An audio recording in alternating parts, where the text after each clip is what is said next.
everybody don't want to get on a new wave of showing their school off, Well, bragging you're not on their supposed to be kids. getting it. You're not supposed to be having Ryan Dance in school. That's really what But it that's is. the wave though. Like if you're not promoting it, if you're not promoting, you're not creating exposure. Yeah. And with this social media dominant type of world that we live in, like you have to showcase the benefits, the things that you guys are doing that's driving attention to these young men and these kids. Welcome to Recruited, the podcast that goes behind the scenes with the top high school athletes in the country. Join us as we dive deep into the untold stories, challenges, and triumphs of these exceptional athletes being recruited by the top program. Let's go, man. I'm so fired up for this episode. We have Ty from Taft, Cincinnati Taft. He is last year Coach of the Year, right? The most winningest coach in Taft history. Yes, sir. Right? Yes, sir. Welcome, man. Appreciate you. Welcome. And then to my left, we have Coach Jones, two-time CMAC Coach of the Year. Took Withrow to a 12-2 winning record. First time in the regional final playoffs. Yep. Now at Middletown. Yep. Welcome. Absolutely. And y'all already know we got my dog right here. You feel me? My co-host right here. Stay fresh and drippy. I'm so excited about this episode right here. Yeah. We doing this one right here for the city and the culture. I was gonna say that, because this is an episode that the city is gonna go crazy about, because we got two individuals here that have changed a lot of lives, changed a lot of family trajectories. You know what I mean? So I'm humbled to have you guys on our show and get into it. Dude. Let's get into it. So I'm gonna start off. Let's get a little to a personal. We're gonna start off a little bit of personal experiences, right? I want to get an understanding of a little bit like what drew you to coaching. Why did you feel like it was important? And then why did you feel like the schools that you guys decided to coach, inner city type schools, why did you feel like that was important for you? Let's start off with you, and then we'll pivot over to my man, Coach Jones. So I grew up in a coaching household. My father was a coach. He did an amazing job with coaching and getting us together in the household to be disciplined and structured. That carried over to the football field. I was able to see my father run a little league program where a lot of people bought in. We won a lot of different Super Bowls. And those kids went on to play at a lot of different high schools, a lot of my friends. And then as we continued to grow, I was able to just really see like the development that my dad did with those kids, that some of those kids that didn't have the best upbringing, some of the kids that had the best upbringing, they still gravitated to my father. And it went on to them guys going to the NFL and everything. And they always came back and appreciated my family for accepting them, my dad for accepting them. And I definitely wanted to get into coaching then.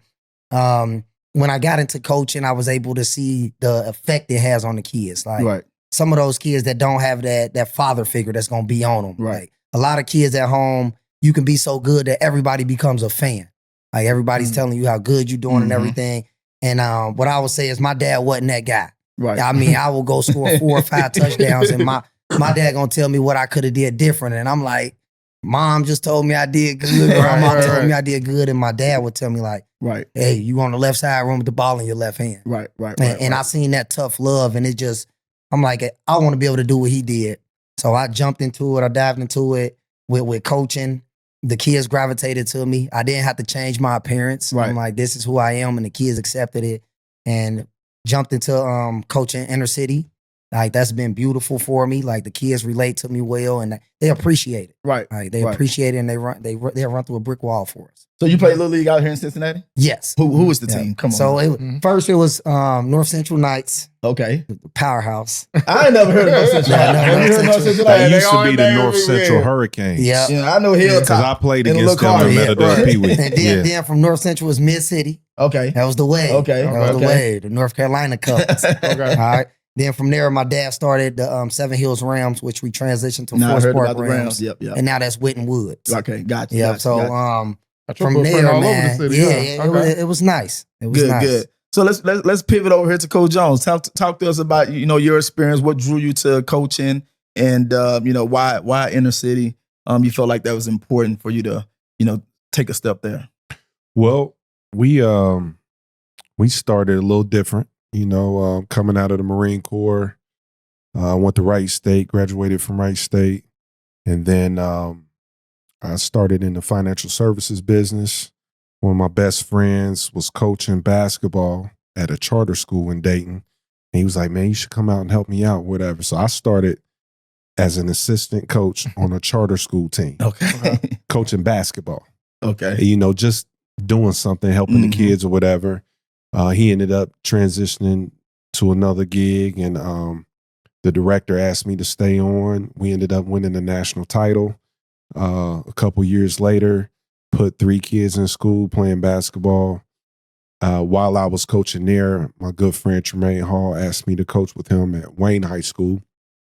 And we were coaching freshmen in JV football, and had a lot of athletes, you know, Braxton Miller coming in on the tail end of that, and then having a lot of phenomenal athletes with the class that came in with us as new coaches. And so coached there for 5 years, then ended up going to Dayton Christian just to spread and grow as a coach, coaching under Ken Moyer. I was the offensive coordinator there. We helped turn that program around, going to the playoffs. Then from there, I did the unthinkable. You know, I took over Woodward High School in Cincinnati. All of my friends told me I was crazy, told me I should not take that job. But, you know, I'm from Dayton, Ohio, and I feel like, you know, wherever we go, we're going to make an impact and make an impact for change. And so had some good things going on at Woodward. I tried to get you to come over there and coach with me at Woodward. But we were trending in the right direction. And then while I was coaching at Woodward, we played Withrow my second year and beat them like 36-0. But they had a lot of good athletes. And so I was approached a little later about taking over that program. Then you did come over with me when I took over that program. I like the Clemson look. The first thing he sent me was the stadium. I ain't know what Withrow was. I'm not from this area. So he sent me the stadium with the power in the middle. I was like, ooh, that's nice. I'm gonna come see you on Monday. Those guys that just went 1-9. You know, that program was at rock bottom, but had a lot of tradition, always had a history of athletes. And so we just got to work, head down, got to work, turned that program around, and really, when I left there, left it in a really good spot, a state power in its own right.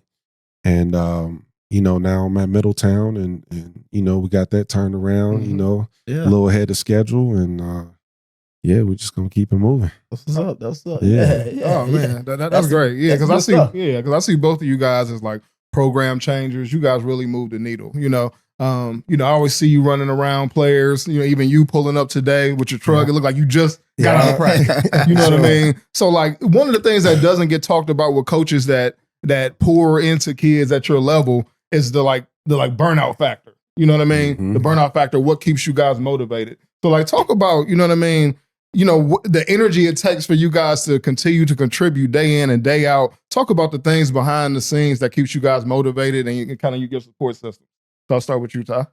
So some of the big things that keep me going with them is like seeing the kids buy into your message. When they buy into your message, and it might take a year, it might take 2, it might even take 3 for that kid to start seeing the results of their body, transformation on the field. And then when you see them get their first offer, like that's the highlight of my day. Yeah. Like, because at the end of the day, most people don't understand. We don't get anything out of it. We don't get to sign that scholarship. We don't get NIL deals, any of that. We just get to be happy that we was able to be a part of that process with them. So that right there, and then just seeing a kid really lock in and be disciplined and buy into what you telling them to change the betterment of their life, like that right there gets me hyped for them. Yep. Yeah, a lot of the same thing. Really, when you see kids that come from places that you came from, you know, when I was coming up in the west side of Dayton, you know, we didn't have a coach or coaches like us that really sacrificed in that manner. They sacrificed of their time, but really to take that time to another level when it comes to development, when it comes to exposure. You know, those experiences are experiences. Like I just had some kids that I coached from that charter school put a Facebook post and it just said Atlanta. And they said these trips were life-changing. You know, they had some of the best experiences of their life. And so being a part of that experience and providing that type of experience for kids that come from inner city Cincinnati, inner city Dayton, urban areas who a lot of my kids never flew on a plane until I took them on trips to California and Canada and all types of places. You know what I'm saying? Those are experiences that they will never forget. Yeah. And that's what it's about. You know, when you're coaching, that's what it's about. And of course, you know, we're competitors and we're competitive, and we want to build the most attractive and productive programs in our own right. But at the same time, it's that balance like, hey, we are doing this for the young men so they can have these experiences. And so that is motivating in itself, you know, to watch that change, to watch that impact, to see kids sign NIL deals and change the trajectories of their families and their parents, their single moms and stuff like that. Like that stuff right there is life-changing. And it's satisfying just to watch that experience. When you see those parents have tears of joy, when you see them overcome with joy, when you see a kid that did not know where they were going to go, period. And then to tap into something, inspire them, pull greatness out of them, and really just tap into something that they didn't even know that they had, that their parents didn't know that they had, and see them go on the right path and be successful men in society. And so that's satisfaction in itself. No, you touched on some real good stuff. And I think, you know, a big part of it, and a lot of fans don't get a chance to understand this and see this. You guys got a tough job, man. Coaching is not easy. Yeah. And it's not just about what you guys do on Friday nights and, you know, the schemes that you're putting out there, the plays that you're calling. It's all those other little intricate details, things that you're doing to keep that program tied in together. And that's really why a lot of these young coaches don't succeed, because they don't understand it's more than just what happens on Friday night. Yeah. You know, it's making sure that this kid got a peanut butter and jelly sandwich because he ain't got nothing in his refrigerator. It's making sure that this kid got, you know, saying somewhere to lay his head down at night. And like you said about the experiences, that's a piece of it. Like, you can talk to someone a lot, but until you put them in an experience for them to see something that's different than what they see every day, that you can't comprehend it. Right. But when you're taking them on these trips, you're actually physically taking them on these trips and taking them these places and putting them on these planes and putting them in front of opportunities for them to see it, feel it, and hear it. It's not really realistic to them. And I think that's the job that you guys do it very well, especially in the inner city type of schools, because you have to do those extra things. Absolutely. Like, you have to keep that program tied in, to keep those things moving in the right direction. It's more than just, you know, some drawing up those plays. And I feel like a lot of parents and a lot of fans don't give you guys credit for that, right? They complain about the little things, and they're not grateful for all the time that you're taking away from your family, taking away from your kids to pour into their kids, right? No, that's just something I'm passionate about, because I used to have a basketball program, and we're taking these kids all over the country. That's where I met you. We ride Mercedes-Benz Sprinters, we Airbnb mansion, big boy, because I want them to have an experience that's different than what they're going to see on a day-to-day, so they can understand it's a possibility.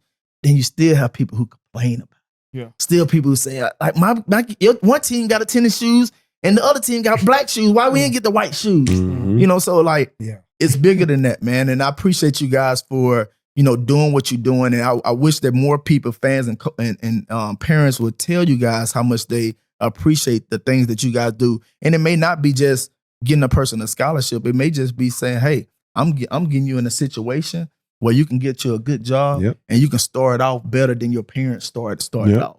I know, or I help teach you a lesson, right? That now that you're going to be able to leverage, I instill some characteristics in you, some discipline, some hard work, things that you're going to, transferable skill sets that you're going to be able to take with you outside of football to help you be a successful man, a successful husband, a successful father. So, no, just I wanted to take time to give y'all those flowers, because it's bigger than just ball, man. And you guys are doing it. You guys are two pillars in the community that's doing a very good job at it. Yeah, and you know, and that's what we like to do on the show. We like to educate you guys and give you guys the best outlook of what we are talking about in this game of recruiting, this game of you know, just progressing as a high school player. You know, you want to align yourself with coaches that we say, they got the juice. Got the juice. You know what I'm saying? Like, let's talk about the juice. Yeah, you know, these are two guys who have the juice. You know what I mean? So when you are choosing a high school for your kid, and you don't see that coach in the headlines, you don't see that coach, taking pictures with their kids, going on to the next level, you might not be making the best decision. And I know I've sent kids to both you guys, and I go to a whole different other high school. Like, I'm not in it for that. You know what I mean? I'm in it for the kids, aligning them with people that's going to help them progress to the next level. Because some people just want the dubs. Yeah, some people want the dubs. People just want the dubs. And That's what they're going to do. Yeah. On Saturday, they shut it down. They pick it back up. They pick it back up on Monday when the kids come to the school. Nah. Yeah. And but I coach JV on Saturday. Yeah, you gotta wear both hats. You gotta wear both hats. Because these parents, they see what's going on. They see the Twitter. They see the Instagram. You know what I mean? So they know what's going on. So I appreciate you guys for being the who you are in this game. Now with that comes a lot of different energy too. Yeah. Let's talk about it. What type of energy we talking about? Well, we're talking about the haters, right? Mm-hmm. And so we love talking about the haters on this podcast. Right now we'll start with the outsiders. When you talk about the sacrifice, because you've seen me do it. Mm-hmm. When you're taking these kids on these trips, they not coming with money. Mm-hmm. Right. Not coming. Come on now. They're not Come on, coming talk with to money, them, coach. right? You can't cash out that baby $20 or something. And if they do come, like now I might ask for kids to, give $20 to have a little skin in the game, or like $40, and depending on what kind of trip it is, right? But at the end of the day, it's on you. Yeah, we're sacrificing, right? Yeah. And I got 4 kids. I got a wife and 4 kids, so taking time away from family to make sure that these kids have. But when some of these outsiders see that movement, right? When they see this sacrifice that you pour into a product, all they see is what you see on Twitter, or what you see on social media, right? And so then all of a sudden, when you're building a product that's attractive, one of my old mentors, 2 mentors, one was Roosevelt Mukes at Wayne, and he would always tell us, like, winning is attractive. And when you're winning, you're going to attract more, right? Because people want to be a part of winning programs. And winning programs might not necessarily, like you said, just be about the W's, right? Are you winning in the development of young men, right? Yep. Well, some of our counterparts don't like that. Mm-hmm. You know what I'm saying? And then another. I ain't gonna make you call out a name, but I know who you're talking about. Another. Well, I got a few now since I've been in this new conference, right? But another mentor of mine, Coach Johnson, Larry Johnson at Ohio State. I'll never forget. I went to a clinic up at Ohio State, and he pulled me in his office and talked to me for 2 hours about building my brand. And I will never forget that conversation. And he would give me the pros and cons to building your brand, but being committed to building your brand. And that's what I've done. So everywhere you see me, I'm representing the brand. Yeah. I remember his son and they crew used to be like, Coach, you always got on orange and black. You always got on Withrow colors, right? Because I'm representing the brand. My own kids be like, oh, there go Dad with his coaching gear on all the time. We're representing the brand. I'm building the brand, right? And so when you're doing that and you're doing it at a high level, right, you're going to attract some negative energy, right? And so, I always tell them, I don't care. I don't care. You know what I'm saying? Where the camera at? I don't care. He don't care. I do not care. You can hate. You can do all of that, because at the end of the day, when parents see what's going on and they see how their kids are being developed as holistic young men, right? And they see the sacrifice that you're putting in with their kid, that's what matters. And they see the real. And the outsiders and the counterparts, all they see is the social media, and all they see is the, this coach, he does this. He's arrogant, pompous, and cocky. And, you know what I'm saying? It ain't about that. It ain't about that, but they think it's about that. And they'll call you everything but a football coach, right? And so, I just want to get that out there. Just make sure the sacrifice. Because last time I checked, the last time I checked, those coaches that do that, I ain't seen them on one trip. I ain't seen them at one camp. I ain't seen them spending money on no hotels. I just took 5 guys to Iowa. I ain't seen no guys to Iowa. Come on, man. We went to Iowa. Iowa. Utah. Yeah, Yeah, seen that. Utah. Yeah, seen that. You know, Yeah. California, Jones out in Texas. Utah. So let me. Yeah. So do you Yeah. do you share the same sentiment? Do you feel like because you are who you are, you're unapologetically you. Yeah. You do have we can see that you have a passion for what you're doing for the kids. Do you share the same sentiment? Do you feel like there's individuals that are not happy about how you do what you do? And the reason I'm asking this is because when you think about someone like a Deion Sanders, Yeah. right, in the college industry, right, he's been hated for several reasons. But I think a lot of it is because he's unapologetically Yeah. they hate the way he's doing it. who he is. Yeah. and how he's they hate the way styling he's on so, him. He's you know, you're a styling very on him. stylish Yeah, guy. You yeah, know what I'm saying? yeah. Look at my man over here. He's very Yeah, stylish. yeah. You can relate. Yeah. Like, do you feel like you get some of that energy? Yeah, so you gonna get that energy either way. I feel like a lot of that energy come from because the kind of wave we made in CPS is now is being exposed that you got to get off that couch and work for these kids. Mhm. Yeah. You know what I'm saying? Like, all right, yeah, we gonna take this picture with this coach. Yeah. You know what right. I'm saying? Like, yeah, I'm gonna do it. Like Ryan Day just came through the Taft. Right. Yeah. What we talking about? Yeah. Right. Down the way. To tell. Yeah. You hear me? Right. He came Right. down the way, like, and he gonna take this picture with me. We gonna put this on Twitter. We gonna show them that these kids getting the same opportunity. And some people like, oh, what you need to do that for? Why you doing it? Because my kids don't got the resources you got. Absolutely. You know what I'm saying? I need to show this ain't just for Taft. This for Right. the city. Absolutely. Now, I want y'all to know that he walked through Ezra Charles. He parked that expedition on Ezra Charles. Facts. Yeah. You know what I'm Right. saying? Facts. Like, he ain't just coming down here for the private schools, the Winton Woods, the Mhm. Lakota West. Nah, he's stopping over here too. Yep. Absolutely. You know what I'm saying? And people gonna complain about that because everybody don't want to get on the new wave of showing their school off, Well, bragging you're not on their supposed to be kids. getting it. You're not supposed to be having Ryan Day at your Right. school. That's really what But it that's is. the wave though. Like if you're not promoting it, Yeah. if you're not promoting, you're not creating exposure. Yeah. And with this social media dominant type of world that we live in, like you have to showcase the benefits, the things that you guys are doing that's driving attention to these young men and these kids for several reasons, Yeah. right? You want, hey, the Ryan Day coming out there and some, hey, what makes you can't come through here. So hey, I need the Mhm. next coach to come on down. Ryan Yeah, Day can't, you absolutely. can't come in. Why So you for can't that go? for that purpose, and then also like let's be 1,000. Hey man, like players are attracted to coaches who do for them, Mhm. who do for them. Yep. As a parent, I'm looking for a coach who's gonna do for mine. Yeah. And They if ain't you're gonna do not, for you and, till you and know they you're not care. doing for mine, Yeah. we're not with you. Yeah, they ain't Right. gonna do nothing until you know they Because care. you can't do it all. We can't do Right. it. all. And you're very proactive in your son's development, but still, even as much time as you put in and as much time as you put in with your sons, you still can't do it all. Can't do You it all. still need to have an advocate, Mhm. right? Yeah. Mhm. And so some of our colleagues or some of our peers, they're just waiting on the coach to come in and they just say, hey, this is what I got, right? Yeah. Nah, I'm taking my boys to the stage, Yeah. right? Right. I'm taking them to your camp. I'm taking them to this camp. We coming down, because it's a two-way street. Mhm. You're going to need guys, Yeah. Mhm. and we want you to take a look at our guys, Mhm. Yes. right? And so I'm going to do you a favor. I'm going to bring my guys to you. Yeah. So you can see what kind of caliber athlete that we possess here at Middletown, here at Withrow, at Taft, right? Because these are some big time athletes. And we don't get a lot of respect too. So that's another thing, right? Do you feel like we have to go sometime outside of our area to give our kids the even a equal opportunity from an exposure standpoint? Because people don't, from a skill line, I think in the Midwest,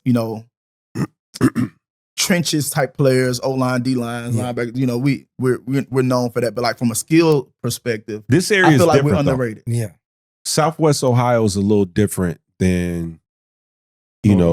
yeah, it's a little different. This is a different kind of hotbed that does Yeah. produce skill along with trench guys. Right. Right. So, this area, some coaches, I hear a lot of coaches talk about Gwinnett County in Georgia, right? And they just say it's different. The athletes are everywhere, right? But I've heard coaches tell me that Southwest Ohio is not far behind that, right? Now we may not have the concentration of a Florida, of a Texas, of, well, I ain't gonna put California in there, but you know what I'm saying? Right. Georgia, Texas, Florida. But in this part of the state and in Northeast Ohio, it's good football. These guys are gonna know ball, Right. and they're gonna be good athletes, right? Right. And it has yielded, these areas have yielded high-end players. When you look at what coach is doing up at Glenville, right? That squad is loaded with talent. Loaded. When you look at what coach has done at Taft and the coaches that were at Taft before, Taft has always been loaded with athletes, right? Withrow, we got Withrow rolling with a lot of high-end athletes. You know what I'm saying? Now we're starting to get them at Middletown. So, and this is just, a few schools when you're talking about Wayne, when you talk about Princeton, when you talk about Winton Woods, like all of these schools have a lot of high-end athletes, right? Whether it be trench, whether it be skill, these guys are going on and they're playing immediately for the schools that they go to. Like, Matthews over at Ohio State. That kid was at Withrow, right? Went to Winton Woods to play basketball. Hey, he's playing big time minutes at Ohio State as a sophomore. He's starting. Now he's starting as a He's junior. starting. I think he won defensive player of the game twice. Twice. And I think he got two picks in a forced fumble. Like, he's killing it. Yeah. Which brings me to another. Go ahead. So, like, with that, having high-end athletes, I've always wanted to know from a coaching perspective, what comes first, the relationship or the players? Like, how do you guys build your networks? Like, because Ty, you've only been head coach at Taft since 21, but it seems like your accessibility to the top programs in the country is endless. So how do you guys go about building your networks, and what comes first? Like, do you got to have great players first, or do you got to be a good coach and go out there and build them relationships? So I would say first that, like, based off of what coach has done at Withrow, he earned that respect from the college coaches. Okay. They respect his word now.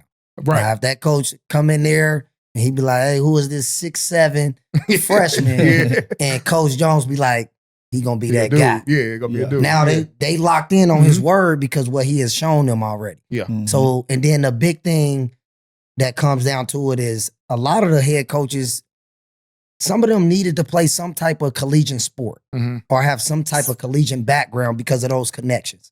I tell people, when you go to college, you might go through 15 to 30 coaches within your 4 years. And that's GAs, that's interns, that's a coach getting fired. That's them getting promoted. So you meet all them coaches, you might meet 30 or 40 coaches in them 3 to 4 years. So now when I become a high school football coach, everybody is coming back to recruit my kids. They like, Tyler, I recruited you when you was 15 years old. I remember your dad. I remember your mom, your grandma. They was great people. That right there is putting me in a different category than some of the other coaches that have never experienced that. Right. Now they like, I trust your word. Trust your word. All right, them 2 or 3 players you got that you sent to UC, you sent to Bowling Green, they are in there for 2 to 3 years. They're going to graduate. Right. And I call them program kids. This kid ain't looking to get no portal. He's Right. blessed to get He's this blessed one to get off. this one off. Right. So you ain't got to worry about him leaving. Right. He gonna be appreciative for everything you give him. Right. Yeah. So that right there is what I would say. So no, that's a good point. That relationship piece, and I think the main thing is that the trust that you guys have built through your work, right, through your success of getting players to that place, and them players coming out being good, productive type players. Coaches can trust you, and I think that's what parents have to consider when they're deciding where they're taking these kids from a leadership standpoint. Do you have the network to be able to reach out and contact these coaches? Do you have the bandwidth and the motivation to go far and beyond just the phone call, taking them on trips, escorting them to camps? And then, do they trust you? When you say they're a dog, do they believe that he's a dog? So me, for example, I wanted to stop coaching when my son got into high school because I never wanted to be the dad to say my son is good. Like, nobody want listen. Every dad in the world think they son good. You know what I'm saying? So but my point that I'm trying to make with that is that coach's word is everything. It holds gravity. That holds so much weight. So you got to find a good coach that's going to, be able to do all those things, right? In connection, you can't leave one of them out. Like, you have to be a good leader. You have to have the bandwidth to take them places and get them outside of the box. You have to have the network. But at the end of the day, they got to trust when you say that, hey, he can get it done. They believe that you can get it done. Because think of the open period. When we have open periods at high school, you know, you have all these coaches driven through your school, going through what we call the recruiting car wash. You know what I mean? They going through the top school. But if you go to that school and that coach's staff doesn't trust that coach's word, it's a waste of trip. You know what I mean? Because he don't care what he's looking at. Because as much as great as you think you are, it's 100,000 of you that look just like you. But is your coach going to stand on the table and jump up for you and say, he's a dude? Yeah. You know what I'm saying? Yeah. Is there coaching in like CPS, right? Inner city schools? Do you guys feel like there's additional challenges, headwinds, adversity that you guys have to face as it pertains to the recruiting process and trying to get those coaches to buy into your product? Yeah. Absolutely. You know, and it's holistic, right? Because when a lot of these coaches come in before Withrow and Taft made the wave in CPS, right? These coaches will come through and you will see a lot of malnourished athletes. You know, you'll see a lot of deficiencies there, right? When I was at Woodward, even at Withrow, we made it was peanut butter and jellies and chocolate milk every day, right? And so now we are committed to that process every single day. So one, the kid is going to be focused in the classroom, right? You're getting a different kid. You're not getting a shell of who that kid is. You're getting a different kid because they're getting the proper nutrition.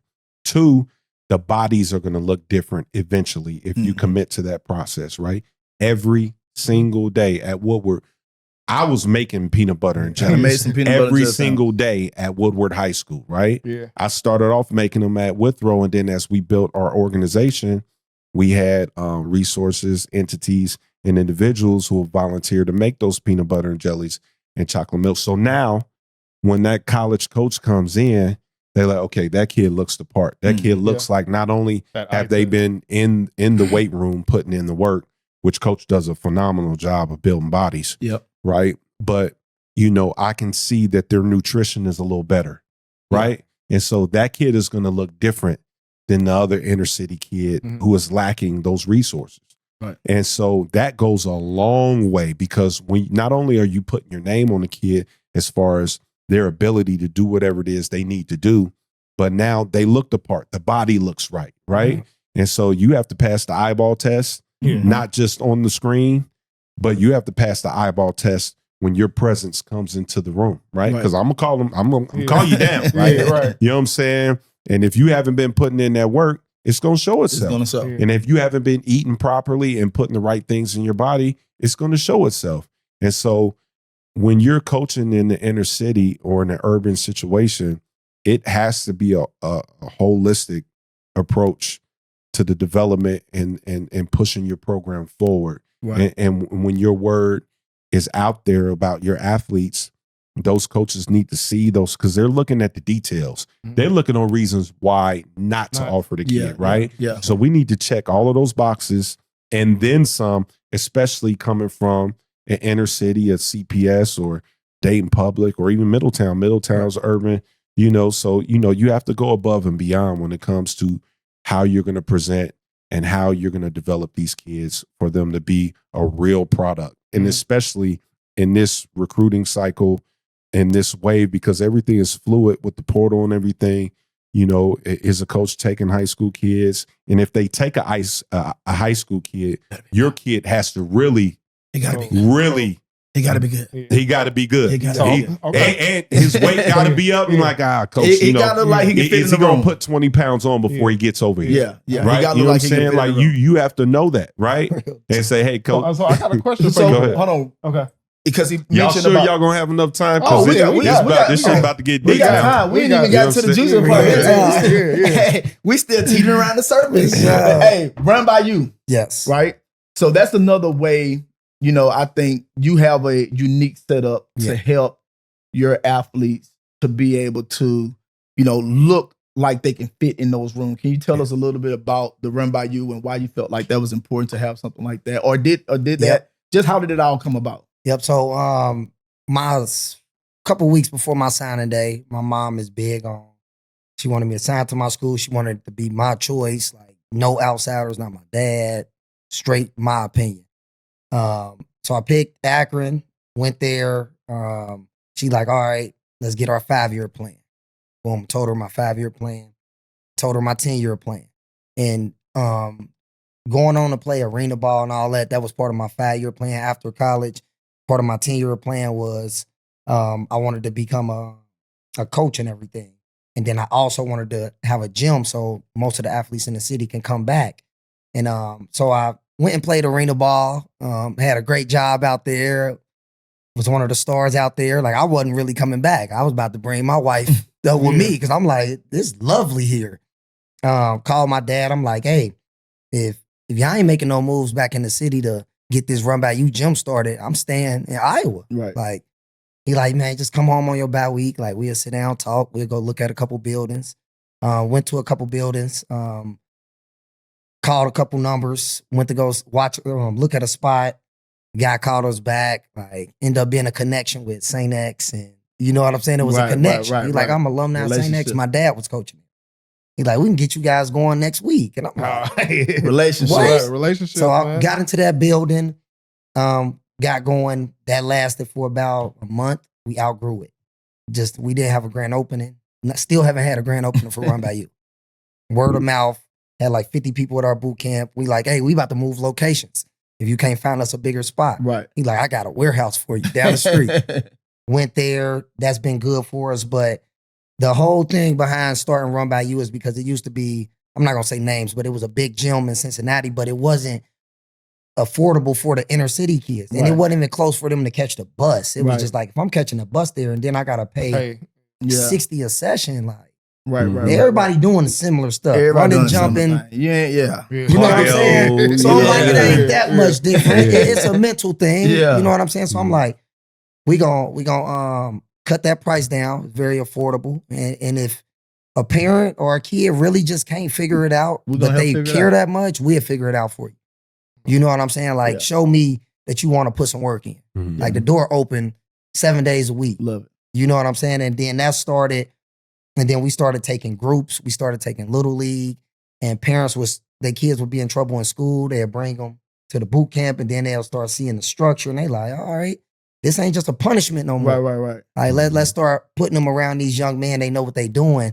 And then it took off from there, and then all of our athletes from when they were 6, 7, 8, now they in high school. They freshmen, sophomores. And then we see that development, still coaching them. Then them kids went up to Paris Johnson's. They went on to the NFL. And now I got the Cavante Whipples. I had him since he was 7. Wow. I got pictures of him when he was 7. And now he a senior. Wow. Committed to Kent State. So it's like trusting the process. Yeah. Like this is, when I say that, like I really mean it. Like, and but I'm me really. And Greg we don't have no money either. So can we get one of those titles down there? I can't. Only way you get there, y'all got to work out with them. Get us in, man. Can we get us in? You had a question? Yeah. So one of the things Jones had touched on was passing that eye test. And I don't think people really understand how important that is, especially with all the options that college coaches have now. So when you are in front of these college coaches and you working for, like, I know players that come from your program and come from your program, they gonna pass that eye test. So make sure you coming in the room with a little something tight on. If your legs popping, make sure your shorts rolled up, things like that. That's good. You know what I mean? Because you want to pass that eye test. You know what I mean? So how do you guys go about encouraging your players to go about getting extra work in? Because I see it all the time from you guys' program. Because to get to that next level, it can't be yesterday's work, like we talk about on the show. Right. Both of you guys encourage extra work. How do you guys, talk about that a little bit? So I first started witnessing that when I was at Wayne. My good friend Tremaine Hall had Enhance You, right? And so a lot of the Braxton Millers and the Tyree Kennels, who coaches with me now, and Robert Landers, all of these guys would train with Tremaine at Enhance You, right? And now you see what Run By You, Jalen Marshall has 007, academy. Shout out Jalen. Shout out to Jalen Martin, my assistant head coach, right? But you got guys like Jordan Van, Derek Singletary, your son, you know, they go over there and they work out and they always have accessibility, right? And so that builds a culture within itself. Like now my son is going to Coach Marshall. You know what I'm saying? My daughter used to go to Tremaine Hall. She goes to Coach Marshall, you know, at his academy to work out and to put in that work, right? And so that breeds a culture within itself. Yeah. Right? And you want to push that culture too, because, you know, when these kids talk about their goals and they want to be scholarship athletes, well, I don't see you down at the academy. 1,000%. I don't see you at the academy, right? That's 1,000%. You know, I don't see you at the academy. I do see you sometimes with the vapors, right? You know what I'm saying? So I don't really believe that, right? But, you know, when that type of work ethic catches fire, it spreads within your program, right? And that word of mouth travels fast. And then you start, you know, don't let me start going into because then you coaches going to get mad again, right? Because you got somebody on your staff putting in that work, you know, coaches putting in that work that run by you. And I've been to some of his sessions, right? They putting in real work. You know, my guy down in Kentucky that's putting in. Neville, shout out to my guy Neville. You know, sometimes you coaches is down there. You know what I'm saying? You know, they looking in the they're looking in the window. Some of we hear the stories you guys are crossing that river. You know what I'm saying? We down there in Neville's. You know what I'm saying? Shout out to Neville's, but. These like Coach Tyler, you know what I'm saying? He look good. Hey, who's this 6'4" fella right there? You know what I'm saying? Anybody need to get it right? Anybody need to get it right? And you know what? I ended up creating an enemy with the coach in my conference now because my daughter was at a training session and there was a big defensive end over there. Wow. And then all of a sudden, you know, all these rumors and all that stuff happen, but you know when you there, you see some things, right? Yeah. Hey, you know, hey, coach, what he's saying is get outside. you have to be able to evolve. Don't be scared. If you're not willing to grow and evolve, you're gonna die. Yeah, you got to eventually. Because you know why? A coach like myself, a coach like Tyler, we're putting in the extra work, right? We got our head down, we working, right? And eventually that work is going to catch up and you're going to see the fruit.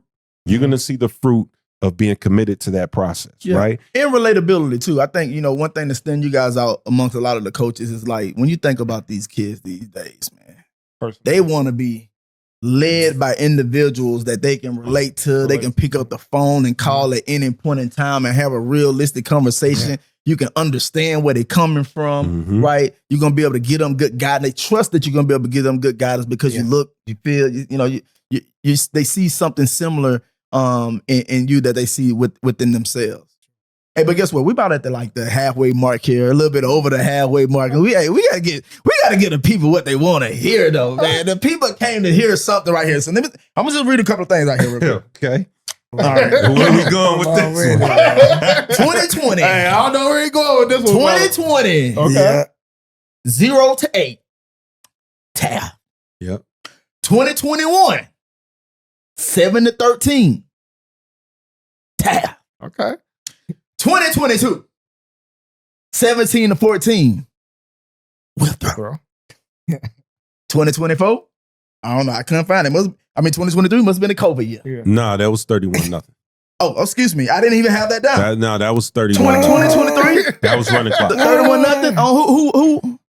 Was it Withrow? The row. The row. Okay. Yeah, don't. If we gonna start, I didn't have that written down. I'm just sorry. I'm gonna edit. And the 8-0 was. Producer, can you edit my slide here? I didn't have that written down. That 2020 8-0 was the coach before him. 2024, 1914. I was not the coach. Withrow. Yeah. This year, 2025.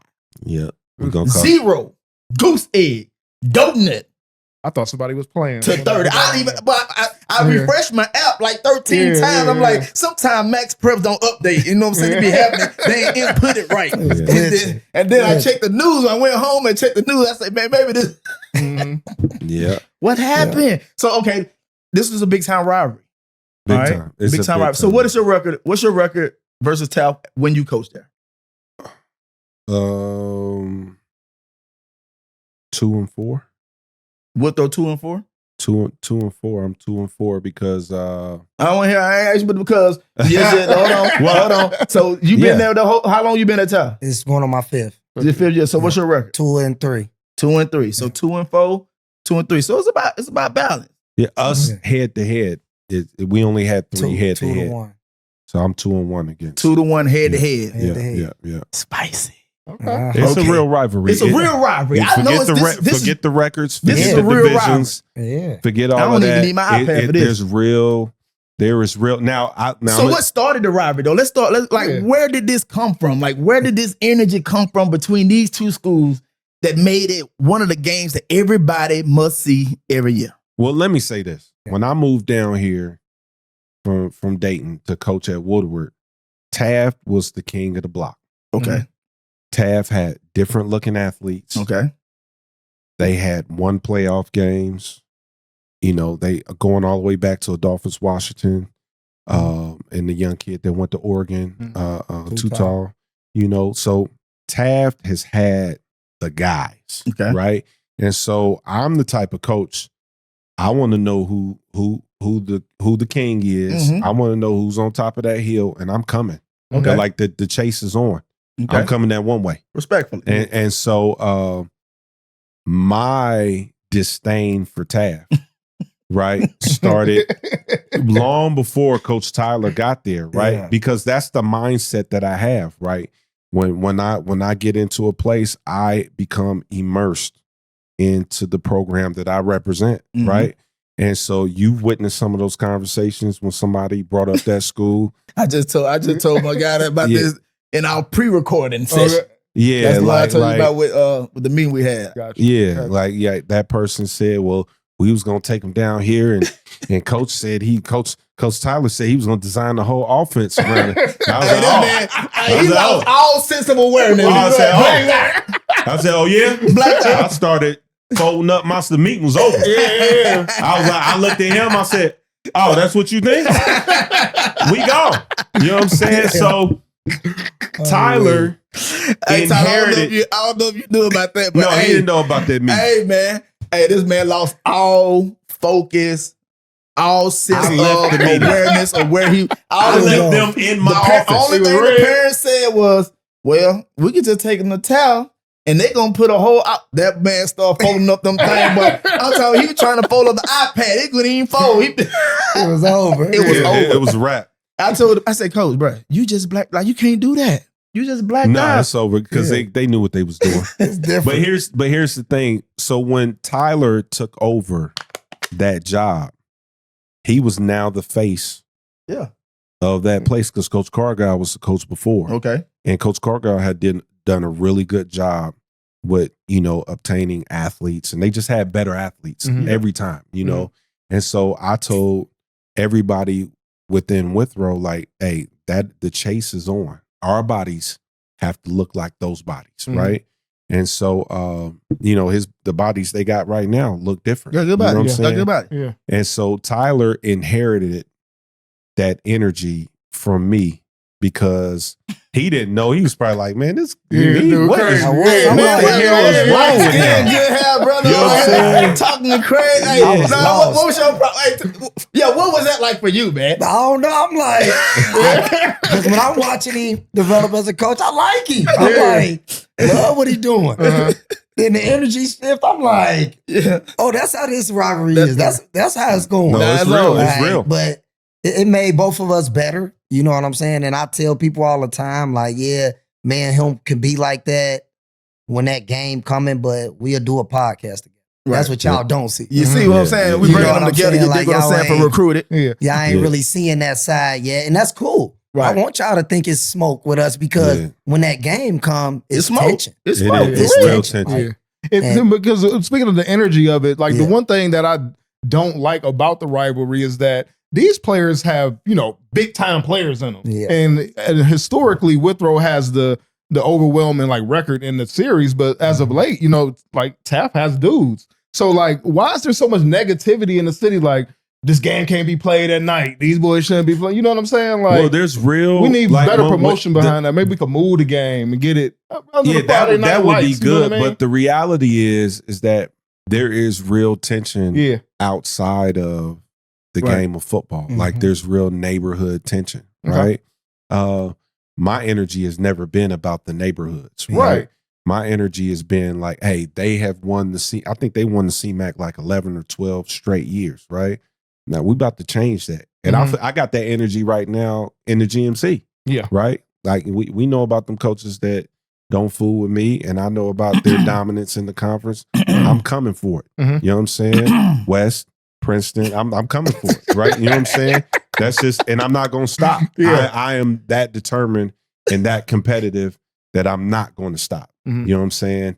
And so that was the energy for Taft, right? And now he has adopted that energy because I heard that he's got Withrow periods throughout the year. Yeah, because talk to us. And that's real. But see, now he knows how I felt. Yeah. Because when he came in, they beat me that year, right? Or they beat us that year.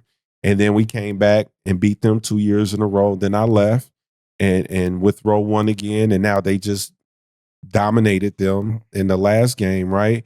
And so he knows what it feels like now. Like, hey, we're not going for that. Yeah. You know what I'm saying? And that's the beauty. Because I seen a lot of energy after that game on social media. You know what I'm saying? I'm talking about I thought I was looking at the same posts as everybody been posting it. So kind of tell us through like what was that game like, and then like what's your mindset with the rivalry? Where is that right now today?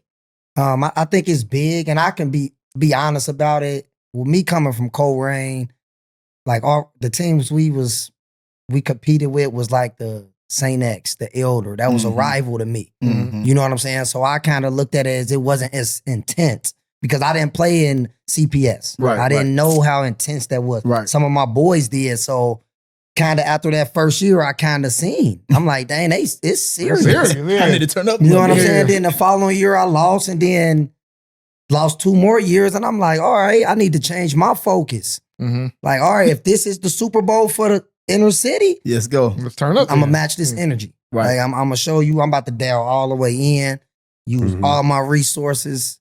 I'm tapped in now. And let's see where my style of football from my first year to what I'm on right now. Right. My coach is locked in. As soon as we touch the ground in June, we better beat Withrow.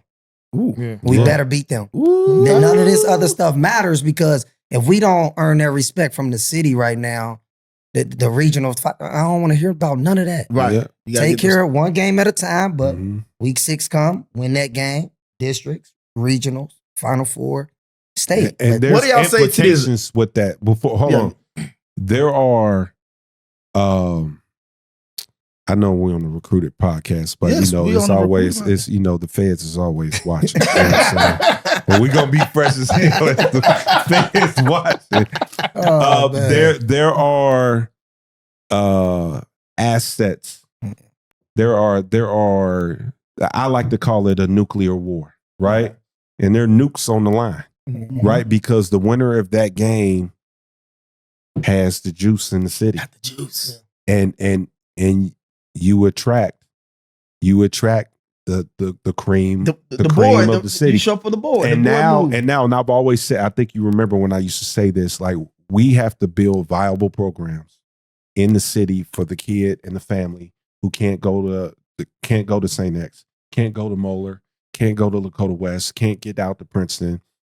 They have to stay in their area and go to a CPS school. You have to have a viable program that they can go to and still have the same opportunities, right? Mm-hmm. And so Withrow and Taft have achieved that. And the winner of that game, you know, has the power when it comes to these young athletes coming up, you know, and you can do X's and O's all you want, right? Yeah. You know, if you don't have the guys, Right. the play don't matter. The guy matters. Oh, but Suki matters. But hold on. You understand? Chris Henry Jr. matters. He matters. You know what I'm saying? Tariah Nichols matters. Hold on now. What do y'all say to? It's a lot of things, words out there to say, like, in the CMAC and, you know, inner city schools, they lack scheme. They lack schematic. Pause. Stop. I'm just, Hold on. Stop. Listen, I'm just You know, asking stop, for the people. because I'm These are burning questions. We just You know know. what I'm saying? Stop. I'm These are stopping. burning I'm not Right. hosting the CPA, by the way. Yeah. I'm just asking the question. Hold on. Stop. That was the knock on us, because obviously when we get to the playoffs, when I was at Withrow, Mm-hmm. we were playing different schools than what Taft is playing, right? Right. So we heard all of that chatter Yeah. when we played Winton Woods, right? Mhm. Standing room only. The whole city was out. And we know what the result was, right? For all the ones But that is Win Woods the measuring stick, though? But hold From on, a at the schematic time, standpoint? Winton yes. Woods was coming off of State. state title, Okay. right? They were coming off of a state title, right? And that was that's CPS. We ain't worry about CPS. Mm. That was their mentality, 100%. right? Mm. So when that happened, you got to throw all that schematics out the window now because we're gonna be schemed up. We're gonna be coached up. Mhm. You know what I'm saying? And they saying that you can't beat the suburban teams, right? Well, I made a living beating them suburban teams. Mhm. You know what I'm saying? Now you run up against some really good. Anderson has done their thing. Shout out to Anderson. Yep, Kings is doing really well. You know what I'm saying?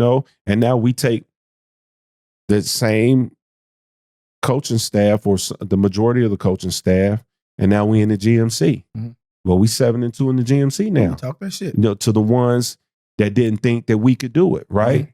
And we took a bottom feeder in that league, in that conference, right? And now we in second place, right? We But in is that conference as good as people think it is? The conference Now- is real. Let me say. I'm just asking the question the let- people want to know. let me and say then I this. gotta ask you about the scheme too. The conference is real because you got real coaches, right? Okay. Even if a program is lacking in high end athletes, and he played in the GMC, 100%. Real talk. you have to be on your A game Every week. every single week, and your margin of error, especially at a Middletown, because we are in the building up process of building up our athletes, building up our culture, and all of that stuff. So our margin of error is like this. So when we play a Hamilton, right, Yeah. who we should have took care of, Yeah. all right, we'll put the ball on the ground, even though we play with our backup quarterback. Nobody wants to hear that. Nobody care about that. Nobody wants to hear about your backup quarterback. Nobody wants to hear about your number one receiver being out, right? They expect you to win that game, right? Yeah. You put the ball on the ground, running the ball 3 times, you put it on the ground, and you throw a couple interceptions. Hey, you're not going to win that game. It's hard But to to, care who you my, play. but to my point, like you just said, all right, the GMC may not be talent overflowing as they would normally be this year or over the last couple of years, right? But the coaching makes up for that delta. Schematic. So that takes me back to my original question. Yeah. Have you heard that have you had that same experience where people say the CMAC schools aren't as disciplined or they're not coached up schematic wise as you would see some of those other schools? And then what would you say to that? And I would say that in some ways that's true. But then you do got some coaches out there that fall from a good tree that came into here, put their program together, put the structure together, and it's a lot different. And what I always pride our program off of, speaking on Anderson, do you really think Anderson is going out to play Division IV Taft every single year for the last 5 years for no reason? We can't be that bad as a program if this is preparing his team to win the region every single year. Yeah. To win the That's ECC real. Yeah. That's every real. single year. They want to play And they want to play the athletes. They wanna see everybody those- and yeah. their mama at that scrimmage. Yeah, everybody. They want to see. Every They want to play the school. athletes. They want to see those bodies. They know that you guys have talent. That's a fact. Every time. But what I'm saying, outside of the talent, schematic wise, do you feel like those teams can compete with the Andersons or those other schools? Because, for example, it comes down to discipline and schematics in a lot of those type of games, right? Yes. All right. When Anderson played Withrow, when they had the Chris Henrys and those things of that nature, we out schemed y'all. Yep. We beat you. You guys had, when you look at the talent that you guys had on the team compared to our talent, good talent on both sides. But I was venture to say that you guys had the most high profile talent Yes. at the Yep. time. Yep. Yep. But we out schemed you guys, You did. right? So that's what it goes. Like when just last week, not Withrow, but Wynwoods. We needed a first down. It was fourth and five. Coach lined up as if he was going to punt the ball. The kicker, the quarterback who was going to be the kicker, the punter, motion out real fast. Motion out. They jumped outside. We got the first down, run the clock out, near the ball, game over. Discipline. Yeah. You know, so like, how do you, like, what do y'all say to that when there are examples where it lacks scheme and it lacks discipline? Well, we've done that to teams as well. Yeah. Hold on. Time out. We've done that to teams as well. Gone up. We just did it the other night against Hamilton, right? Teams have done it to these other teams from the suburbs that I guess are supposed to have supreme schematics. Now, when you mention that Anderson, right? State runner-up. Yeah, they got talent in scheme. State runner-up. Regional winners the year before lost to Massillon, right? Massillon, who ended up beating St. Ed's, and I would say was the number one team in Ohio. They beat Valdosta that year. You know what I'm saying? So when we're talking about schematics, when you're getting into the Elite 8 level, right? Right. You're going to have discipline and schematics, right?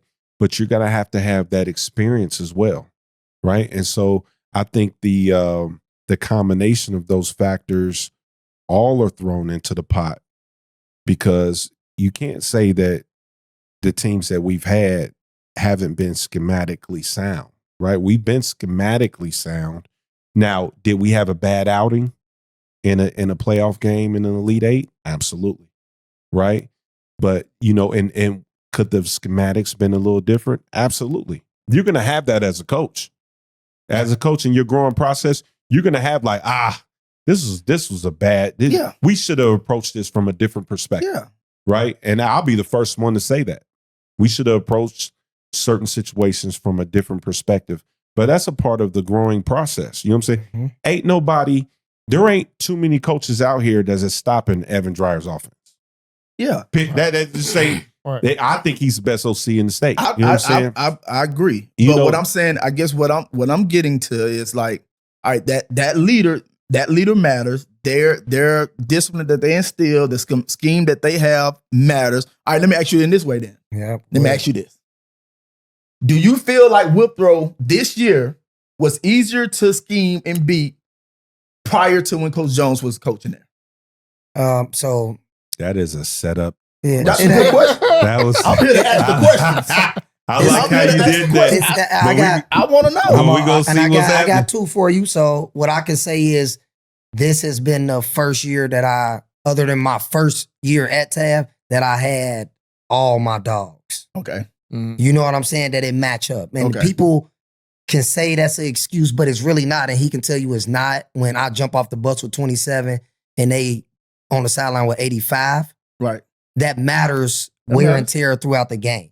Yeah. But when he had like Chris Henry, the kid that went to Kentucky, like they was dogs. Right. You know what I'm saying? In a real good scheme, and they believed in his product. Right.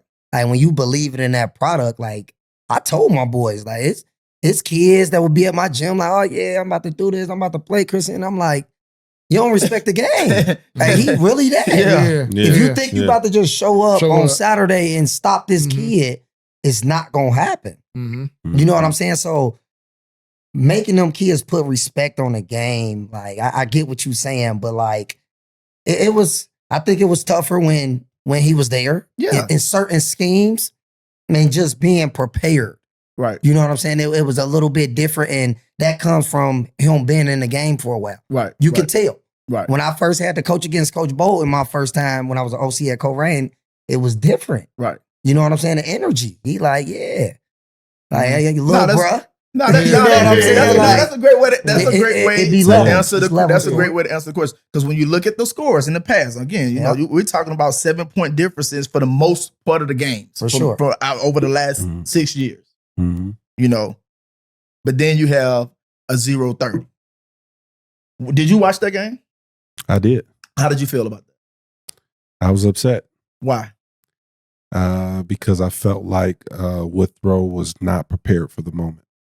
39 too. Stop. So and you 39. Stop playing, man. Hey, let's get somebody in it. Man, I missed this playing, score. man. Hey, 39. It was 39. 39. When y'all scored the last? 39. What happened the last one y'all scored on? Block punt. It was a block punt. It was 39-0. 39. So and you haven't been 10 removed from the program that long. You know what I mean? Yeah. So what do you think is the biggest, fall off from the program since you've left there and went on the middle time? Is it talent? The talent? Well, no, is it scheme? is it Is it what do scheme? you think it is? Because I'm trying to understand the scheme cupboard, thing. the cupboard is full. Mhm. I think Coach Barry is he's going into a second year, and so there's some things obviously as a second year coach that he has to figure out in how he's taking over the program, right? And so that has to grow organically, right? And that's what he has to figure out. And so, when you're in those rivalry games, and now that program is starting to take on your identity, right? There's still some guys on that team that I coached, Right. 2 years. But now, they're going to be more of his guys and more of his standard is starting to grow within that program. And so there's some things that he's going to have to figure out, right? And so that's the reality of what it is. His approach is going to be a little different than my approach. What was that locker room like? When? 39-0. It was. So I'm gonna be honest. Like going into this game, like, and not even just the Withrow game this season, it was personal. It was personal. You know what I'm saying? It was Why? real personal because we always get they D4, they ain't got, and I'm like, man, do you know how much work I really be putting in? Right. Like we really do this. Like Right. a lot of these kids, like they either been at a D2, a D1 program, like they might have left after they 8th grade or 9th grade year. So these are dogs in the city, and y'all ain't giving us the credit.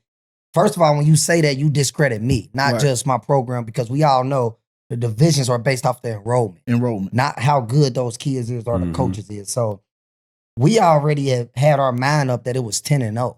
Didn't matter who was on the schedule. Like, we going 10-0 this year because we need to get back to that game where we lost in the Final Four. Right. That's our mindset. So when we won that game, yes, it was big because of course, social media, trolling, all that. But like, I was really on to the next. Like, on to the next game. Like, yeah, I'm going to celebrate this on social media. We get our 24 hours. Yeah. And I talk to Barry. We joke about it. I'm like, bruh, give me my 24 hours to troll.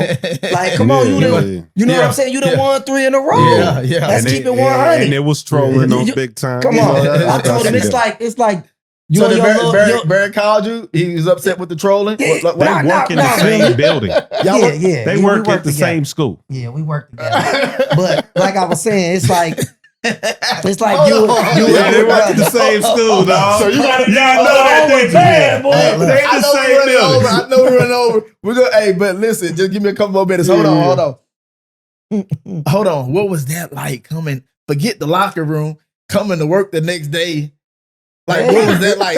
What was that like? It was cool because I don't be trolling like that. You know what I'm saying? I don't be trolling. I know I probably would have got trolled if I lost, but I was trolled. Yeah, I was just more on like, a lot of people was asking me what the outcome was gonna be, and I'm just like, this what it's gonna be. I know it sounds crazy. What was your prediction? We gonna work. What was the prediction that you gave other people? 21 plus. Ooh. It was 21 plus. That was a spread. This is me as a coach though. You know what I'm saying? Like, and it was just because what people don't understand is like my Santa and them, I done had them since 7th grade. I coached my own middle school team as a varsity coach. So we know when that was there, it's go time. It's go time. All right, Barry, we got to get you back. Hey, we got to get you on the episode next year. Hey, you get your lick back. Right. You get your lick back, Withrow. We got to get you back on there. sure. Coach Jones had to watch that. You know what I'm saying? Yeah. Did you feel like you lost? A little bit. You felt like you lost? Yeah, because I put a lot of blood, sweat, and tears into that program. Right. Right. And so, the Taft game is the game that matters. Right. That game matters a lot. And so, that's a big time game. The Taft game is a big game.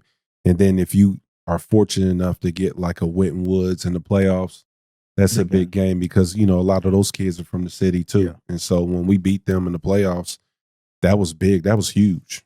You know what And I'm there's so saying? much good football in Ohio, man, and in Yeah. the Cincinnati area. And I don't think people understand it, man. No. Like I'm listening to you guys talking about these rivals, and I'm thinking about how many people come out to those games. Mhm. And I think when Anderson and Withrow played, man, that was a crazy environment. Even last week, you know, when Woods, you know, all the guys was trolling before all week, and then you know they dapped it up after the game. But the fans, everybody was out there to see those type of games, and I don't think everybody understand when we talk about like the recruiting service and people who do evaluations for our kids out here in the Ohio, Cincinnati area understand the level of football these boys are playing at, and also the mindset and dedication that like these dogs out here. I tell people all the time, like other areas you see them on social media doing a little quick feet thing, but we're gonna hit you in the face out here. Mhm. We're gonna hit you in the Play face. ball. Straight up. Don't play ball. Do you have some cap effect?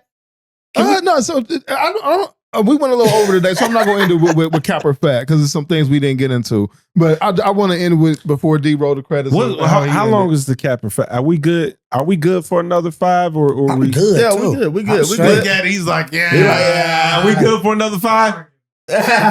We good. Roll it. Do you have cap effect? Yeah, I did, but with some of the questions we didn't really get into. Hit all You gonna of do us. them? Let's Okay, go to okay, cap effect, okay. man. All right. Cap effect. We want it hot, man. I like Let's the go. spicy. All right, let's get into it. Let's All right, go. cool. So cap or fact, fellas. So and this is for both of you guys. Cap or fact. Ohio coaches need to be treated like Texas coaches, and their only job needs to be football. Yeah. Cap But effect. Cap or fact. Fact. Facts. Fact. Okay. But in Texas, that's not their only job. Yeah. They are teachers. Okay. Okay. Yeah. So cap or fact. D2 is the new D1 for high school athletes. Facts. I answer them for you. Uh, Facts. you know what? It's Facts. But I right can't- now, it's tough. This year. I think- Facts. no. I'm going to say cap. And this is the reason why I think it's a little more equal. I think No. it's So what I meant was recruiting for the next level. Kids in high school right now, should they be setting their sights? Oh, D2. I thought you were talking about rather high than school going D1. D1. That was been a better question. let me say than high this. school. We can speak on both. They of them. need to be more realistic with Right. what the recruiting landscape is Yeah. now, What right? they're Okay. up against. And so if these D1 coaches, if they could find a D2 kid that's been in playing college football for 2 years, they're going to take him Mhm. over a high school kid, right? And now with how coaches are being fired from programs, Mm. they have to win now. Win Are now. you going to win now with an 18-year-old? Yeah. You know, the Chris Henrys, the Terion Nichols, those are outliers. Mm. Those are outliers that can help a college program. Now, Terion started 3 games at 17. Mm. You know what I'm saying? Yeah. Those are outliers.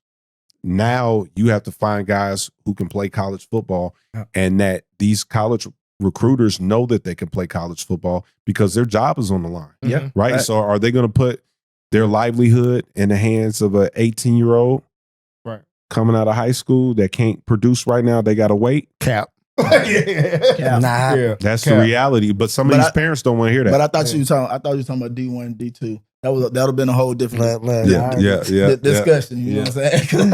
Okay. Let's go to the next. Okay. Then my last one. High school players need to identify scholarship offers early and commit. Absolutely. Okay. Fact. Yeah, Cap or fact. fact. That's fact. Why you think so, Ty? Like, you need to, if it's real, Mm-hmm. like, you got to take advantage of that because the window is closing.